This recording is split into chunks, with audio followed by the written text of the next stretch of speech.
You remember that one time that one person was like found that was like living in somebody's attic, and the only reason why he found out was because he was like, "Who keeps drinking my orange juice?" Yeah. And then he set up a security camera, and then like late at night while he's sleeping, she like sneaks out the attic. So comfortable. Isn't that so scary? Oh my And god. she was living there for over a year. I think about that all the time.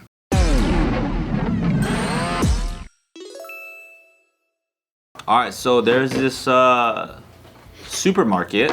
It's called Family Fair Supermarket. Let me go ahead and hook you guys up with this image Cool. Oh, thank you. right here. Family Fair Supermarket. That looks like an all-American Midwest like market. Especially with that American flag. Yeah. And right next to the American flag, where you see the giant rooftop logo area. Is it a Home Depot? All right, you see that? You see that? You know what's interesting? What? Someone was living there. What? Inside? Someone was living inside. What? That's kind of cool. Former employee? Not a former employee. In the roof? The police ended up calling her the roof ninja because for some reason she was all in black with like black goggles. Oh wow. She looked like a. Whoa. So she blended up there. And when she was living there in the top of this Family Fair sign, like she was like decked out. She actually had a coffee maker in there, Wow. a computer with a printer. Wow. She had bedding. Wait, why does she need a printer, dude? And the For only job reason why- resumes. The only reason why they found it is because like a roofer went up there and saw this electrical cable that just like went into it. Found a router. Yeah, so she like had plugged in. She bought an electrical extension cord and then plugged it into an outlet that was like near the roof, like smart pass or whatever, and then wired it into this little bunker. She's like a human rat. Yeah, just let her live, bro. No. Does she have to parkour up to her own? Yeah, how did she get up there? So the funny thing is she didn't explain, and then so they just assumed that maybe she got up there with the ladder, but then she didn't explain what it was, and they're like, there's no ladder. So they're like, they don't know. Maybe she has to climb up within the store somewhere in some corner, but they just have no idea. Because it's like, one, does she stay there all day? And then, because what does how does she get in and get out without being noticed? And in the bathroom situation. She probably goes in as a customer, maybe. You think so? Maybe. You remember that one time that one person was like found that was like living in somebody's attic, and the only reason why he found out was because he was like, "Who keeps fucking drinking my orange juice?" Yeah. And then he set up a security camera, and then like late at night while he's sleeping, she like sneaks out the Getting attic. so comfortable. Isn't that so scary? Oh my And she was living there for over a year. I think about that all the time. I check under my bed every day so I don't. Someone breathing in there? Yeah, bro. I'm always tripping out. Are you not checking crazy? your stuff? Yeah, kind of. You wouldn't get sad that they didn't wake you up with a blowjob? That's usually the second thought, not the first. Yeah, I think the first. I don't think the first thought of somebody living in my house, they'd be like, I want to suck that guy's dick. I don't think so. Well, they should be grateful. Is What what if I'm it's a- saying. yeah, they should. They should. That's exactly what I was thinking. It would be. You're mad that If it was a girl, I can't cheat on Hannah. Yeah. what a stand-up guy. What a fucking cool guy, great dude. But if it was unwanted, because I'm not gay, then that's a different story. But that also means that like before you wake up but it's happening, it'll like transcend into your dream state. So like you'll probably be like imagining whatever it is. Or you're imagining a guy. Baby, I didn't know I'm getting a happy morning wake up call, and it's like, oh my God, there's a man here. Nasty. And he goes, don't worry, dog. I just want to pay my rent. Oh, okay, cool. Yeah, cool. As you were. Continue. You could finish, then get out. You can finish. This is like the state, like we've been getting a lot more articles that are similar to this, right? Like a lot of the people that go into storage units, and they're like fucking bold enough to randomly put it on TikTok. Oh, like they live there now? And half of the comments is like, if you get caught, you're gonna be banned from all the storage units in your area. I'm reporting you, whatever. I'm like, dude. It's like, why would you post it on TikTok too, bro? Idiots. It's like, I think because they just want to show you guys how to house hack. I just Yeah, saw Brian, these teens that are breaking into all these like amusement parks, Dodger Stadium, and they show the route that they go, and then now all of them are banning them. yeah, dude, you're blowing up the spot. Yeah. Idiots for the views, but not for like the actual life. Yeah. It's like, what's more important for you? You having a place to sleep in a storage unit, or you blowing up online for like 20 And you know what's crazy? Back in the day, you would get the same like dopamine or euphoria for doing the same thing, but showing like one friend at a time. Yeah. Not needing to show 100,000 people that you don't know. You get the same thing if you found like a route to break into like your fucking cafeteria at a certain hour, and you show your one homie. Same fucking thing, but probably even better because you're sharing it with somebody versus your phone. Yeah. But now people need to do that, and then they ruin that for like ever. For sure. Idiots. Ruining the spot. But you know what has been kind of like a sick little rabbit hole that I like found on TikTok and stuff.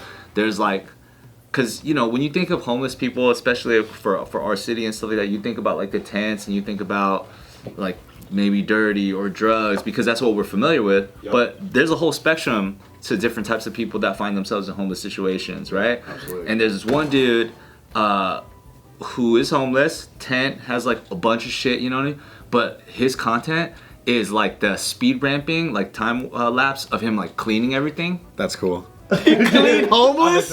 He's a homeless influencer? Hey, send me some link.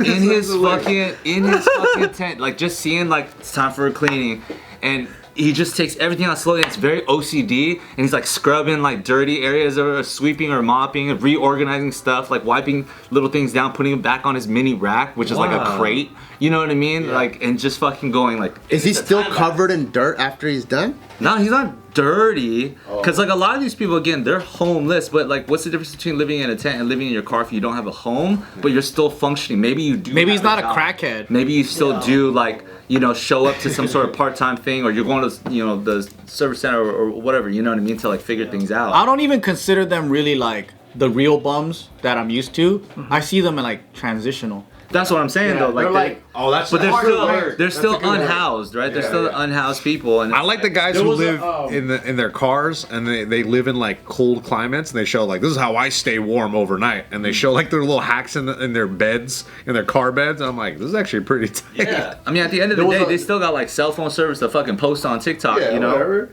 So there was this very unusual homeless man. He looked like just a regular Korean uncle that goes golfing. Has a polo shirt, just imagine like a Korean liquor store owner, right? There's a bench by this long strip of river called the Alawai in Waikiki. Oh yeah. And there's a bench there, and at every night, this fool pulls up. He has a tarp. He had like books. He had like, it just looked like this fool was in the middle of moving, right? Boxes, all that shit. And every night we would walk by before we get home, and this guy's got everything all packed up, and then it looks like nice, clean, all of his clothes are folded up, and he's sleeping on a bench. And I was like, damn, this guy's way too clean to be homeless. But I think it's one of those situations where he was transitional. A couple months later, we don't see him anymore. So I think he was just sleeping there because he was down and out for a little bit. Mm-hmm. And I think there's a lot of situations like that, but the way we think of homeless, I think we think of the guys that are jacking off and talking to themselves. Yeah. Because that's what we see all the time, and there's right down the street from us, or we lived in these neighborhoods, I think LA in general also has pro bums. Like they're like professional bums. Oh yeah, dude. Like The pound for pound best bums in the world, dude. Yeah. Pound for pound, yeah. Just the other day, driving around, you see a girl and a guy come out of a tent, blue hair, nice shirt, cracked out. They're just pro. They know what they're doing. They're grabbing electricity out of light poles. Yeah. Yeah. You're like, wow. What a way to use your resource. During the pandemic, I was training clients at the park because we couldn't be in a gym. And every morning there was this older black couple that would always be over there. And this lady would always like hype me up and be like, oh, he's going to kick your ass today. He's going to give you a good workout. He's the best. And I was like, we developed a relationship. And like one of my clients would buy food for him sometimes, So it was actually cool. And then I bumped into her a couple months later at my buddy's coffee shop. And she was like walking outside, and I was like, I don't see you at the park anymore. Like, where you been at? She's like, oh, we just got some housing over here, and they finally made it, and they're like back up on their feet, and you're like, yo, that's fucking cool. Like, 'cause you don't really hear that ever, dude. You don't really know what happens to these people, and then you're like, okay, cool, they fucking made it. A big one Or is, they died. Yeah, or they died. But that's really happy though. Yeah. I made a lot of friends in my graffiti days. Thinking back, as there were a lot of teen runaways. And there was this one kid, his name was Bubba.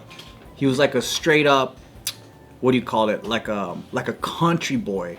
Like and you're like in the middle of LA. Did he like shrimp? he had that country accent, but he had that, what do you call it, like a mullet. And he would go out, smoke weed with us, tag. And then like after a while, like he would just, I guess like people would hear a story, right? Be like, oh fuck, this fool, we were like, what, 16? He would he said that he took the trains and he just hopped from one train to another. And I'm like, that's some Huckleberry Finn shit, right?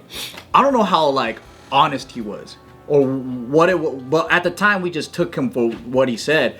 And then so he would rotate, like he would sleep on this guy's couch, this guy's shower at this person. And after a while, people were just like, man, this guy's overstaying his welcome. You gotta figure your shit out. And then people wouldn't let him stay anymore. And then I think after a while, like he wasn't a bad guest. Like he wouldn't steal from you or anything like that. But we would run into so many of these kids that were like runaways. Just, and I would think like, oh, you just didn't get along with your parents and you fought. Now I know like most of these kids were being abused severely at the house. That's why they weren't home. But they won't talk about that shit when you're like the same age. You're just like, yeah, I got in an argument with my family or whatever. I decided to leave. And I used to be like, that's so cool. You're just fucking adventuring and backpacking. But that's a huge thing too, is like teen runaways.